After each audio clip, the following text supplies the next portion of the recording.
2 ദിവസം മുന്നേ നമ്മൾ പറിച്ചെടുത്തിട്ടുള്ള കുരുമുളകാണ് കേട്ടോ ഈ ചവിട്ടി പൊഴിച്ചെടുക്കുന്നത്. എല്ലാം പൊഴിച്ചെടുത്തിട്ടുണ്ട്. കുറച്ച് ഇരിപ്പുണ്ട്. നമ്മൾ കൈ വെച്ചിട്ട് ഇങ്ങനെ തിരടി കൊടുക്കുമ്പോഴത്തേക്കും അതങ്ങ് ഇറന്ന് വന്നോളൂ കേട്ടോ.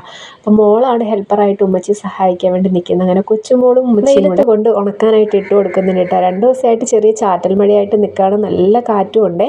അങ്ങനെ ഇനി ഉച്ചക്കലത്തെ കറികളൊക്കെ വെക്കണമല്ലോ. അകമൊക്കെ അനിയത്തി തുടച്ച് വൃത്തിയാക്കി ഇടുന്നുണ്ട് കേട്ടോ. ഇതിപ്പോൾ പച്ചമീനൊന്നും കിട്ടിയിട്ടില്ല. ഉണക്കമീനാണ് എടുത്തിട്ടുള്ളത്. 2 അയല എടുത്ത് ഞാൻ വെള്ളത്തിലിട്ട് വെച്ചിട്ടുണ്ട്. അതിൻ്റെ ഉപ്പ് കറിയൊക്കെ ഒന്ന് പോയി കിട്ടാൻ വേണ്ടിയിട്ട്. പിന്നെ തക്കാളിയും പച്ചമുളകും നമുക്ക് കറിക്ക് വേണ്ടി ഇടാനും കുറച്ച് കായ ഇരിപ്പുണ്ടായിരുന്നു. ഇവിടെയൊക്കെ ഞങ്ങളുടെ നാട്ടിൽ നമ്മൾ ഉണക്കമീൻ കറിയിൽ പച്ചക്കായും കൂടി ഇട്ട് വെക്കാറുണ്ട് കേട്ടോ. അപ്പോൾ എന്തായാലും ഞാൻ കായ എടുത്തിട്ട് തോരൻ വെക്കാനായിട്ട് പോവുകയാണ്. എൻ്റെ തൊണ്ടോട് കൂടിയാണ് കേട്ടോ തോരൻ വെക്കുന്നത്. നല്ല ടേസ്റ്റാണ്. അങ്ങനെ തോരന് വേണ്ടിയിട്ടുള്ളതിൽ ഉപ്പും മഞ്ഞളും വെള്ളം ഒഴിച്ചിട്ട് വേവിക്കാനായിട്ട് അടുപ്പിലോട്ടാക്കി കൊടുത്തിട്ടുണ്ട് കേട്ടോ. മീൻ കറിക്ക് വേണ്ടിയിട്ടുള്ള തക്കാളിയും പച്ചമുളകും പുളിവെള്ളത്തിൽ ഉപ്പും കൂടെ ഇട്ടിട്ട് വെച്ചിട്ടുണ്ട്. അപ്പോഴത്തേക്കും തോരന് കുറച്ച് അരപ്പും കൂടെ ഒക്കെ ഇട്ടിട്ട് തോരൻ മാറ്റിയിട്ടുണ്ടായിരുന്നു കേട്ടോ.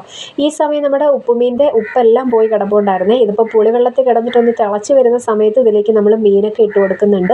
മീൻ ഇട്ട് കൊടുത്ത് ഒന്ന് തിളച്ച് അതിൻ്റെ ഉപ്പൊക്കെ ഒന്ന് പുളിയിൽ പാകമാണെന്ന് മനസ്സിലാക്കുമ്പോഴത്തേക്കും അരപ്പ് ഒഴിച്ച് കൊടുക്കുന്നുണ്ട് കേട്ടോ. തേങ്ങ അരയ്ക്കാൻ വേണ്ടിയിട്ട് 2 അല്ലി വെളുത്തുള്ളി, ഒരു ചെറിയ കഷ്ണം ഇഞ്ചി, കുറച്ച് മഞ്ഞൾപ്പൊടി, കുറച്ച് മുളക് പൊടി അരച്ച് നന്നായിട്ട് മഷി പോലെ ഇതിലേക്ക് ഒഴിച്ച് കൊടുക്കുന്നുണ്ട്. കുറച്ച് മോര് കറിയും കൂടെ കാച്ചിട്ടുണ്ടായിരുന്നു. അപ്പോൾ ഇത്രയേ ഉള്ളൂ. ഇഷ്ടപ്പെട്ടാൽ ലൈക്ക് ചെയ്യാനും സബ്സ്ക്രൈബ് ചെയ്യാനും മറക്കല്ലേ. ടാറ്റാ.